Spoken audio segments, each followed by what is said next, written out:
really liking what you do, whatever area that you get into. Given that, even if you're the best, there's always a chance of failure.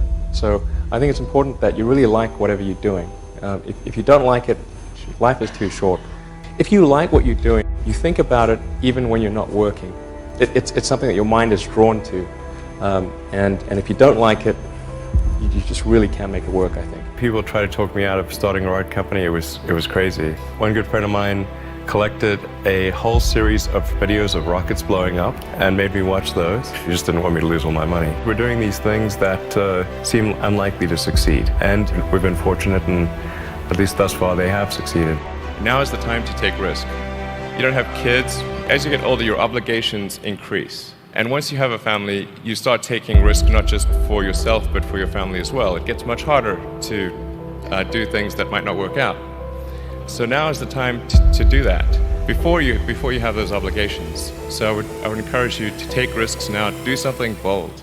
The key point there is you've got to enjoy what you do every day. And for me, that's working with very smart people.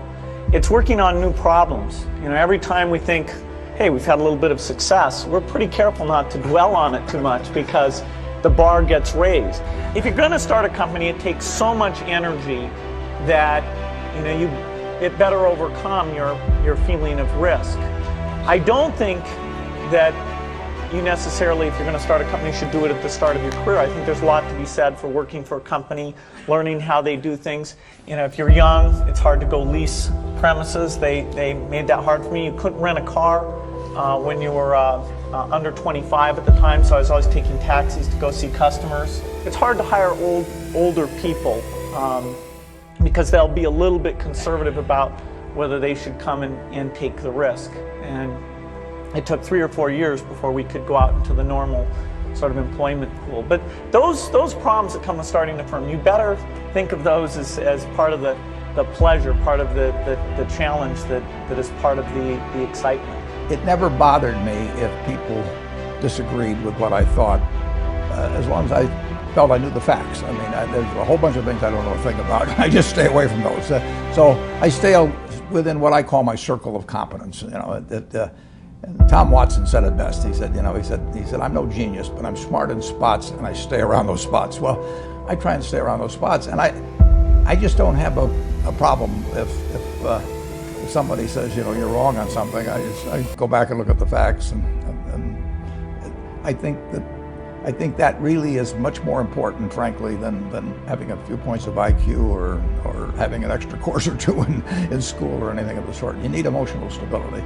Do something you're very passionate about, and don't try to chase what is kind of the hot passion of the day.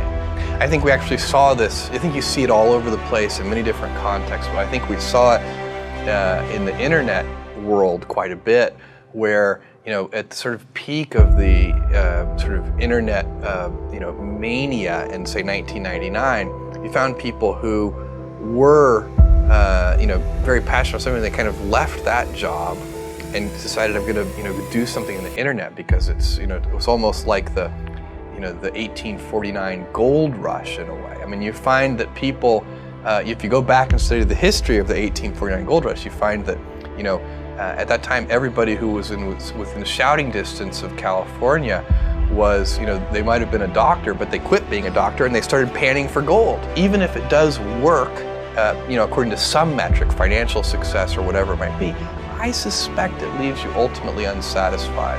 So you really need to be very clear with yourself. And I think one of the best ways to do that is this notion of projecting yourself forward to age 80, looking back on your life and trying to make sure you've minimized the number of regrets you have. That works for career decisions, it works for family decisions. And it's very easy for me to, if I think about myself when I'm 80, I know I want to watch that little guy grow up.